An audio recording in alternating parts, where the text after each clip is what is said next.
So, let me ask the first question. So, Sir Shem and Sir Edric, if you could share your thoughts on this question. So, how can companies move DEI from just being a topic of conversation to actual practical programs? So I was having this conversation, because of course, as we're doing the planning for the forum, we also have to discuss about what DEI means to us. And then one of the letters that I kind of like focus on was the concept of equity versus equality. And I'm sure a lot of you guys have seen the memes on Facebook explaining, where there's kind of like the fence to watch a game, and then the fence is the same height for everyone, so that's equality. But then one guy is tall enough to look over the fence, and the other two are too short to look over the fence.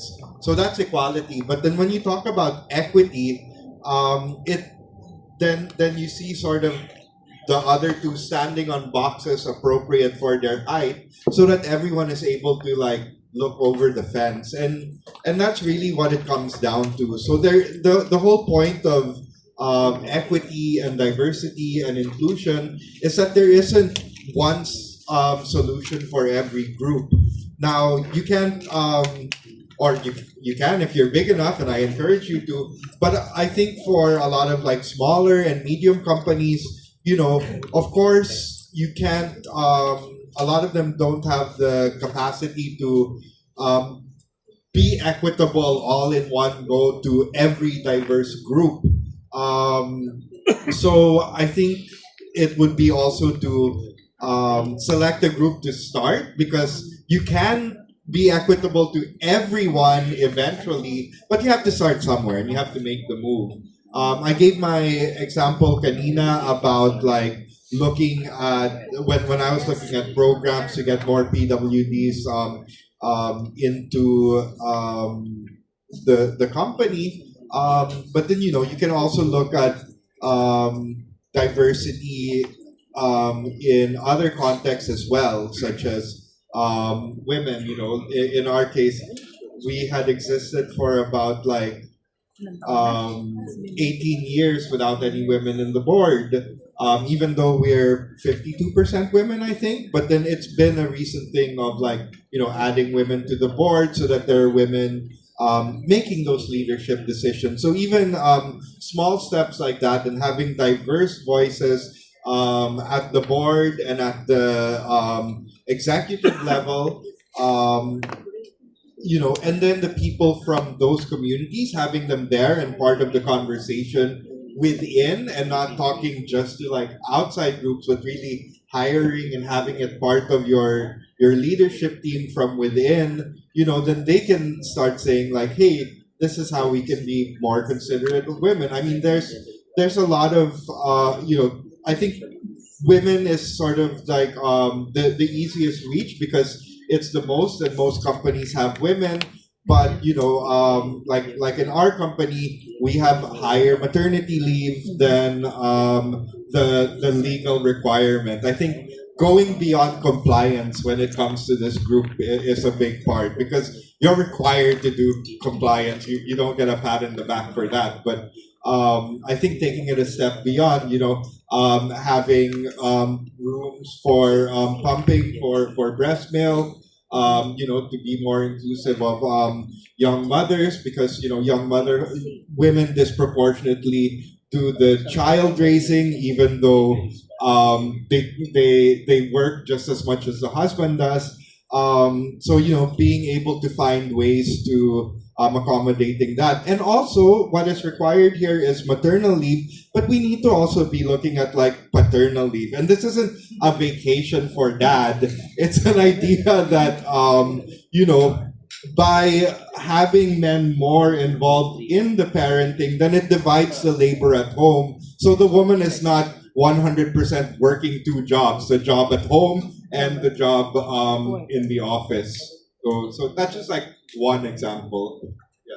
Those are a lot actually, but very interesting. Because like I remember one example from my company. Sometimes I think that you have to do something, the grand gestures. But then we discovered when we spoke with the women in our team, and then incidentally, yes, a lot of us are in the child rearing age. So what they wanted was just a room for them to breastfeed and to have that accommodation that they can have that space at the time, for them to do that thing for them, and everybody happy after that. And also one more was that a very actually it sounds common, it's common sense, but we had let's say an accommodation, or not exactly accommodation. We changed the rule in terms of claiming for medical health for common law and same sex couples.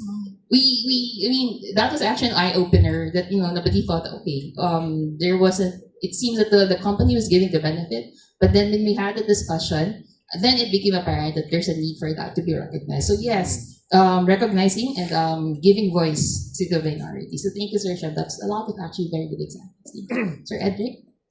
I was thinking that everything should start at the organizational culture. So everything should be ingrained from the very beginning at the core and at the heart of the organization.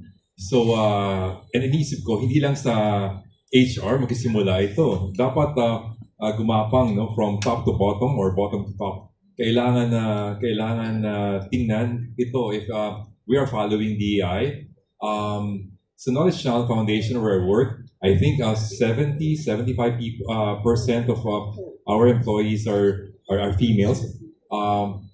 Maraming single, marami ding may mga anak, marami ding nagdadala ng mga anak sa office. At we encourage those things, yung ganun na act. Kasi nakakatulong sa amin and it gives opportunity for the moms to still work despite like having kids, mga toddlers, no? So nagkakaroon kami ng alaga. At the same time, nagkakaroon kami ng inspiration. Di ba? There was a time also that we would hire mga persons with special needs. Even mga OJTs namin before would have that, yung mga batches na dumarating na mga ganun, no? So opening up, coming out with policies, HR, entertaining sa management level, top management level, kahit sa ranks, ang DEI na it's as natural as it should be. So opening our perspective, kasi doon din pumapasok yung ating mga unconscious bias, which does happen naman talaga. No? So thank you for those answers. So from the floor, does anybody have some clarifications? Yes, please go ahead. Hello, good morning. My name is Alden Manzon, business news reporter from the Philippine Daily Inquirer. My question is for any of the two gentlemen. With LCF making DEI the focus this year, how do we measure the success, including the, return on social investment or impact per peso? Well, that's a little bit different, Devak, because a lot of this stuff is about raising awareness in the context. So I think one thing also really important to note about LCF, is in the first letter is the league. So what we are is basically an association of foundations. Well, that's a different group, but we're a group of foundations that are specifically corporate.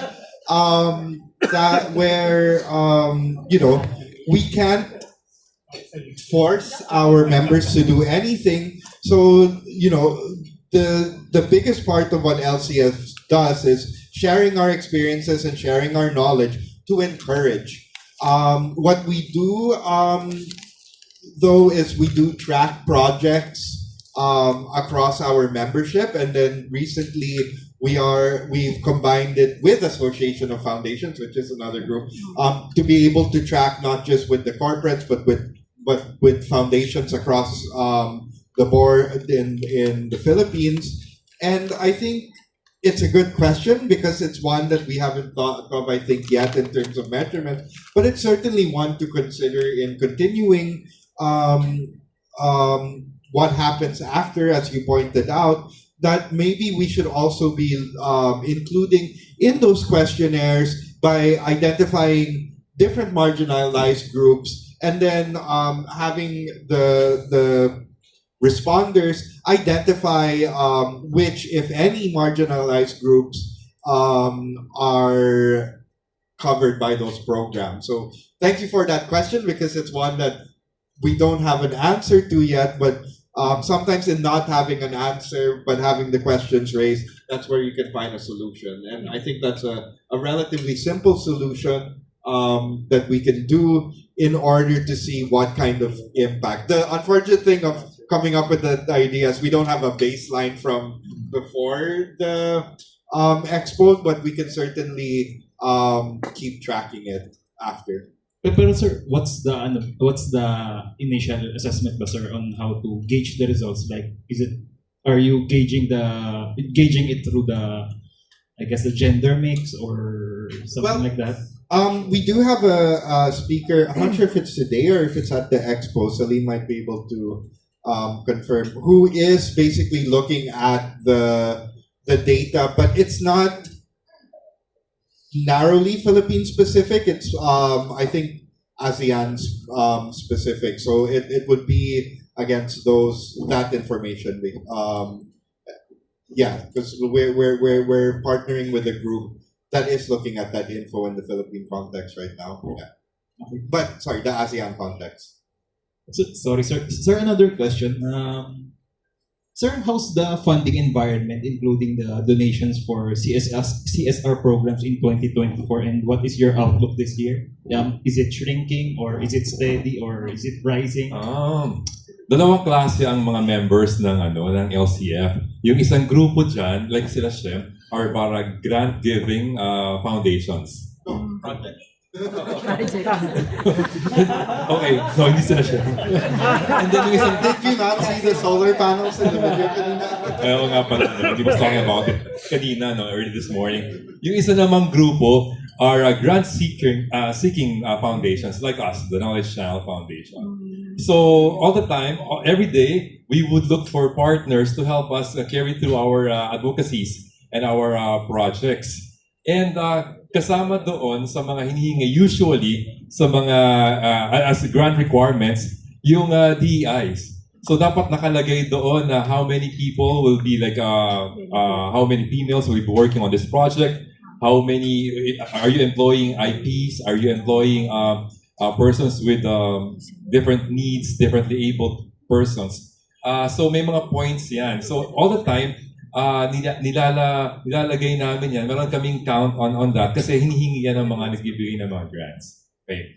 Yung question mo naman, I think parang this 2024 and this 2025, para sa amin, sa education, tsaka specifically on early childhood development, parang there's so much focus that we want to happen naman sa education and early childhood development. So maraming na nagbibigay ng mga opportunities, nagbibigay ng mga grants that we wanted, not just from the private sector but also from mga government agencies na rin natin. So ang iniisip nga namin, paano natin i-harness yung mga ganitong opportunities and make do of what the government or what the other private sector practitioners, stakeholders are providing to make sure that we get to make use of these funds and provide the impact that na kailangan dun sa sector na yan. So yung funding environment, sir, it's improving, sir? I think para sa early childhood development. For that. How about you, sir? Yeah, so as Edric also pointed out, there are grant givers and there are grant receivers. In our case, though, we are a league of corporate foundations. So in most cases, our primary source of income comes from the corporation. And the Philippines has a very strong CSR context. In fact, I was talking about ASEAN earlier, but one thing we've been looking to do since the end of the pandemic is reestablish ties with other CSR networks around ASEAN, but a lot of them have actually shuttered. I think the Philippines has one of the strongest in terms of corporate giving in the ASEAN region. But then also a lot of so we're less affected by some of the international grant givers, although a lot of us have benefited it as well. Vivant Foundation from 2019 to 2022 received a grant from the European Union for sustainable energy. You know, and but really the ones that rely a lot more on the big international grants tend to be not the corporate foundations because they don't have that regular income from a corporation. And I know that that sector is being affected by USAID and everything that's been happening there. There are other international grant giving agencies such as AusAid, which does a lot in the Philippines for disaster resilience. I gave the example of the European Union, but USAID has certainly been a major one, and right now, less us, but more other groups that don't have the corporate focus. I know that they're currently assessing the impact of a lot of the grants by USAID just being stopped. So there is that sort of asterisk there. I think in the local context of local giving for local causes, you see it pretty steady and steadily increasing. But in the international terms, this is a very recent development. So yeah. Alam mo yung freeze sa USAID projects in the Philippines, nag-open up naman yung iba pang mga grant giving organizations from other countries. So, natigil yung pinifund ng but maraming lumabas eh. So, kung yung mga foundations lang would research and look for more connections, marami silang makikita. I think we have one question here. We can only we can now allow One last question. one last and then another one. Okay. Hi. Loriza from Manila Society.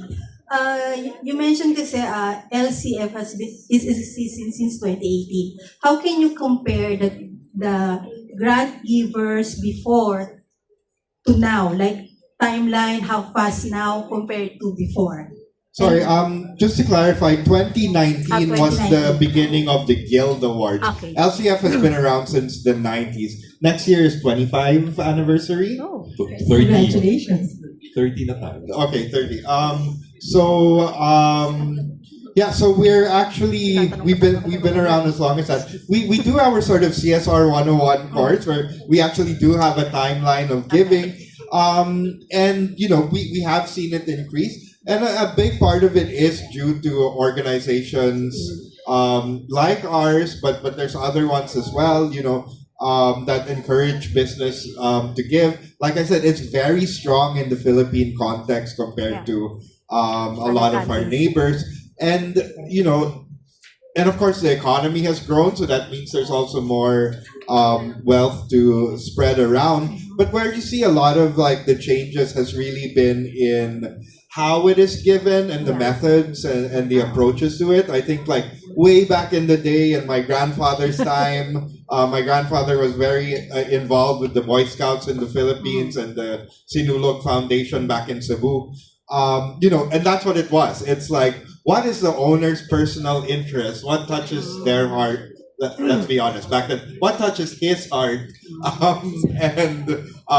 That's where it goes. And then you've seen it become more and more strategic, where it's less about charitable giving and more about aligning with the business. We see a lot of scholarships, but then a lot of the scholarships will be hey, let's build a potential base that we can hire, which seems in a bit of a way self-serving, but then you're also looking at how can we create jobs, or rather, how can we fill the jobs that we're already creating. You're again speaking from my personal experience with senior high school and Tech Walk being the second largest course after general academics for senior high school. So we wanted to improve Tech Walk in the Philippines because The more we provide energy and water as an energy and water company, the more you'll need electricians and plumbers at the household level. So that's where we build, and it's more about aligning with what it is that you do as a business, because then you also bring your own expertise. And even more recently, and one of the reasons why 2 years ago our theme was on sustainability and sustainability reporting is that 2 years ago it became law that publicly listed companies like Vivant and a lot of our members, corporations, have to do sustainability reporting. And a lot of non-listed companies are taking that option as well. So instead of like the foundation's work being like a side thing, it's becoming even more integrated because a lot of our work is being integrated into that sustainability reporting, which is why we also came up with a new course in the CSR Institute right after that conference, which goes back to your thing about what happens after. We want to continue it, so we created a course about how to align your CSR with sustainability reporting. And we encourage that the course is taken with one person from the foundation and one person from sustainability within the company about like coordination on how to report the work that's being done. So it's less in like the amount. I think the percentages remain relatively the same, but more on how it's being spent and how it aligns with the corporate goals. Thank you. So we have one more question. Okay, sorry. I'm sorry. Did you want to say something? Okay lang. Did you want me to answer ba? Yeah, sure, sir. Okay, can we have your point of view? Well, hindi ko sinasabi na dito sa LCF, no? Pero in the past, maraming mga foundations, mga non-profits, kahit mga individuals, no? If they want to help, they measure success through counting output. Diba? Pero ngayon, makikita mo sa mga members ng LCF, hindi lang output yung binibilang, yung lalim ng nangyari sa kanilang mga beneficiaries. So, impact. At hindi lang mga one-time, big-time, one-shot deal, pero hindi, continuous yung engagement with the beneficiaries. And hindi lang na-concentrate sa isang sector. Ang tendency ngayon, yung trend ngayon is to go to community development. So, kasi alam naman natin na hindi naman nasa silos sa mga yan. So, tayong lahat ay part ng isang malaking community and we should be helping each other, supporting each other. Thank you. Alright, thank you, Sir Edric. Good morning.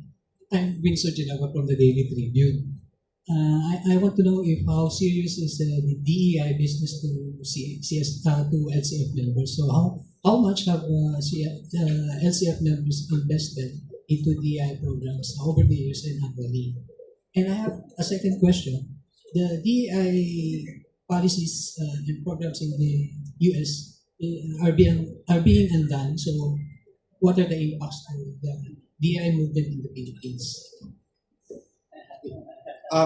So as I mentioned earlier, like the stuff that's happening in the States, because it's so recent, that's still being assessed. So I don't think we can give a number, except to say that that funding is drying up essentially. But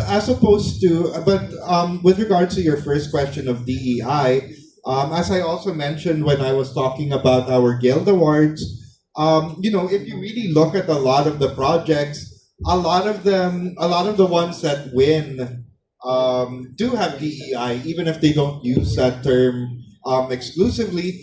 And I think that a big reason for that comes down to the fact that we call it we call it where it's stakeholder mapping and all of that stuff. But when you're doing this stakeholder mapping and these like technical terms, what you're really coming down to is who in our communities are in the most need and where is that help needed. Because also what I spoke about earlier, where it used to be just based on what the owner felt in terms of giving to a more strategic way. Part of that strategy and part of what we teach in our courses in the CSR Institute is about identifying these problems, but more importantly than identifying the surface problem, identifying the root.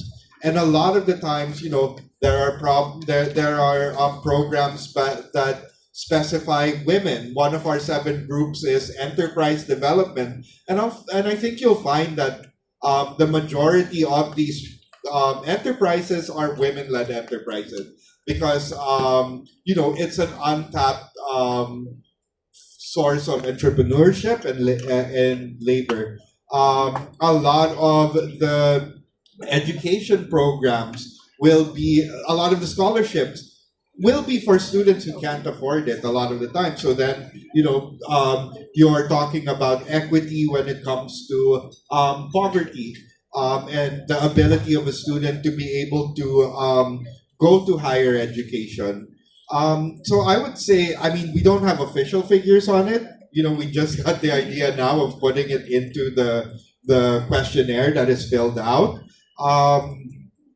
But it wouldn't be too much of a stretch to say that 75% or higher of our programs affect at least one of these groups. Now, the better question, and one thing that we can hopefully see when we include it in our research moving forward, is which groups are not being addressed. Because, like I said earlier, even though we have a couple of PWD programs among our membership, my own research into it while doing the Covenant for Shared Prosperity course is that this is an area that is underfunded, not just at the government level, but at the CSR level. Do I have qualitative information to back that up? No, but it would be certainly worth looking at by including it in our survey. But certainly in an anecdotal level, it's what I've observed that there are fewer programs for, say, PWD. Compared to women and the poor. So I think maybe the results of that research can help our members see like, hey, this is an area where we really need to step up our game. Parang affirmative action, no? Alam natin sa area where the space where we are, itong mga corporate foundations, itong mga ginagawa namin, itong marginalized sector kailangan ng support, then dito kami. Doon kami pumupunta. So, very conscious on our part to be providing support for advocacies, for the beneficiaries, for communities that need our support. So, hindi lang, kanina we were talking about sa loob ng mga organizations, sa loob ng LCF, but also doon sa labas, doon sa sinusuportahan namin, as he was saying. No? And also, kanina we were talking about reporting, we were talking about siguro project proposals. Palaging lumalabas naman yung DEI.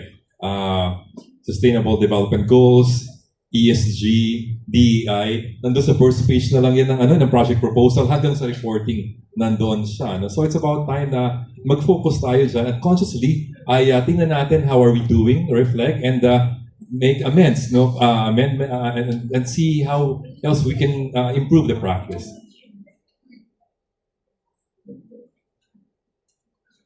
Any other questions? All right. Very interesting conversation, no? So we'll take that up sa conference, no? So at this point, thank you very much for those who have raised the questions and started the conversation going. And thank you, Sir Shan and Sir Edric. For answering. Giving your